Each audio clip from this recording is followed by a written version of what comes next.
معاویہ کہتے ہیں باہزی کہ میں نے نبی صلی اللہ علیہ وسلم سے عرض کیا یا رسول اللہ صلی اللہ علیہ وسلم ہم اپنی عورتوں کے کس حصے میں آئیں اور کس حصے کو چھوڑیں. یعنی شوہر بیوی کے تعلق کی بات ہو رہی. یہ بھی ایک بہت آج کے دور کا ہر دور کا مسئلہ ہے لیکن آج کے دور میں اور بھی گمبھیر ہوتا چلا جا رہا ہے بہت سی چیزوں سے ایکسپوز ہونے کی وجہ سے. تو کیا جائز حد ہے اور کیا نہیں ہے فزیکل ریلیشن شپ کے لیے, کس حصے کو استعمال کیا جا سکتا ہے کس کو نہیں, یہ سوال. تو اس پر آپ صلی اللہ علیہ وسلم نے فرمایا تمہاری بیوی تمہارا کھیت ہے, تم اپنے کھیت میں جہاں سے چاہو آؤ. جہاں سے چاہو آؤ کا مطلب کیا ہے کہ جہاں سے کلٹیویشن ہو سکتی, یعنی کہ کھیت کے تعلق سے کیا بتایا نساؤکم حرث لکم فأتوا حرثکم انا شئتم. انا شئتم کا مطلب انا جو ہے ظرف زمان و مکان دونوں کے لیے آتا ہے کہ جانے کا کوئی خاص وقت مقرر نہیں کہ یہ دن ہے یا رات ہے, ایسی کوئی پابندی شریعت نے نہیں رکھی. اور اسی طرح جب کھیت کہہ کے بیوی کو بتایا گیا تو اس میں اس کی یعنی کہ اس کی قدر و قیمت اور اس کی حفاظت اور اس کی سرسبزی اور خوشحالی اور وہ ساری چیزیں اپنی جگہ ہیں. پلس یہ بہت ہی حکمت کی بات ہے کہ کھیت میں کچھ اگ جب ہی سکتا ہے جب اس میں بیج ڈالا جائے. تو اب شوہر بیوی کے ساتھ کیسا تعلق قائم کرے کہ اولاد پیدا ہو سکے. وہ اورل سیکس سے تو نہیں ہو سکتا, وہ اینل سیکس سے بھی نہیں ہو سکتا.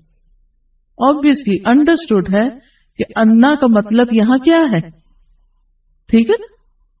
یعنی یہ وہ باتیں کہ جن کو بہت لفظوں کو کھول کھول کے نہیں بولا جا سکتا لیکن اٹس انڈرسٹوڈ. تو آپ نے کہا جہاں سے چاہو, یعنی کوئی رکاوٹ نہیں, ممانعت نہیں. اس کا یہ مطلب نہیں کہ ناجائز حدود فلان کے کہو کہ اس کی بھی ممانعت نہیں. البتہ جب تم کھاؤ تو اسے کھلاؤ, یعنی کہ شوہر خود آؤٹنگ ڈائننگ کے لیے چلا جائے اور بیوی کو کہیں کہ بس گھر میں پکا لو اپنے لیے اور کھا لو, خود صرف دوستوں کے ساتھ رہے. دس از ناٹ رائٹ. بیوی کو بھی لے کے جائیں اور ساس بھی بہو کو جانے دے. جب تم کھاؤ تو اسے بھی کھلاؤ, جب پہناؤ تو اسے بھی پہناؤ. کا مطلب یہ ہے کہ عید آئی ہے اپنے لیے سوٹ لے رہے ہو تو بیوی کو بھی کچھ لے کے دو. یہ ہے ایکوالٹی ایک طرح سے. تو اس کے چہرے پہ نہ مارو, اسے گالیاں مت دو, ابیوز نہیں کر سکتے. اور اسے قطع تعلقی اگر کرو, یعنی ویسے تو نہ کرو لیکن اگر کرو تو گھر کی حد تک رکھو, کک آؤٹ نہیں کرو, گھر سے باہر نہیں پھینکو, گھر سے نہیں نکالو. کیونکہ بعض شوہر کہتے ہیں نا, فون پہ کہہ دیتے ہیں گھر چلی جاؤ ماں باپ کے, میں تب گھر میں داخل ہوں گا, آؤں گا ہی نہیں. یہ غلط ہے, ایسے نہیں کرنا چاہیے. اور یہ کیسے مناسب, یہ کیسے ہو سکتا ہے کہ تم اس کے ساتھ یہ سلوک کرو جبکہ تم ایک دوسرے کے پاس حلال طریقے سے آتے ہو. یعنی تمہارا ایک جائز تعلق ہے اور پھر تم اس تعلق کو اس طرح خراب کرو. تو بیوی کو مارنے سے متعلق جو قرآن اور حدیث کی روشنی میں جو حکم ہے وہ سامنے.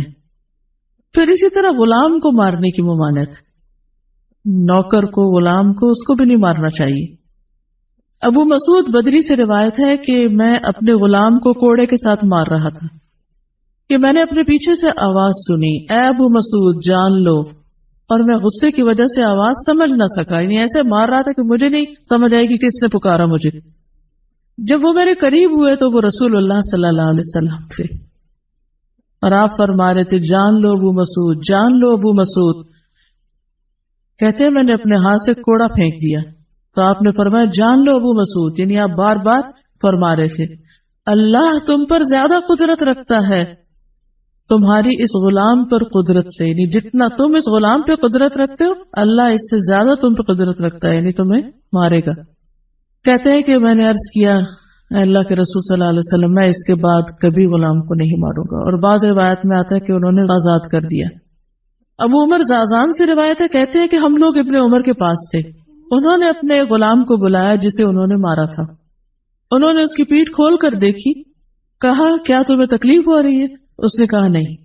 اس کے بعد ابن عمر نے غلام کو آزاد کر دیا اور ایک تنکا زمین سے اٹھایا اور کہا کہ مجھے اس کا اتنا بھی اجر نہیں ملے گا جتنا اس تنکے کا وزن ہے۔ میں نے کہا ابو عبد الرحمن آپ ایسے کیوں کہہ رہے ہیں؟ انہوں نے کہا کہ میں نے رسول اللہ صلی اللہ علیہ وسلم کو فرماتے ہوئے سنا، جو شخص اپنے غلام کو بے قصور یعنی حد شرعی کے علاوہ مارے یا اس کے چہرے پہ تمانچہ مارے تو اس کا کفارہ ہی کہ اسے آزاد کر دی۔ کفارہ ہے، اس آزادی کا ثواب کوئی نہیں تنگ کے برابر بھی۔ یعنی بعض کا تم سہتے ہیں بڑی نیکی کی لیکن اس میں تو چھوٹ بھی جائے تو وہ بھی بہت بڑی بات۔ صحابہ کرام جو تھے وہ خاص طور پر اس سے محتاط رہتے اور غلاموں سے درگزر کرتے تھے۔ ابو لیلہ کہتے ہیں کہ سلمان رضی اللہ عنہ نکلے، وہ اپنی سواری کو چارہ کھلاتے تھے تو وہ ہودے سے گرتا رہتا۔ ہودہ کیا کہتے ہیں؟ وہ چیز محمل باسکٹ کہہ لیں جس میں اس کا چارہ رکھ کے دیا جاتا۔ اس پر انہوں نے اپنے خادم سے کہا اگر مجھے قصاص کا خوف نہ ہوتا تو میں تمہاری پٹائی کرتا کہ تم نے ایسی چیز کیوں جانور کے آگے رکھی۔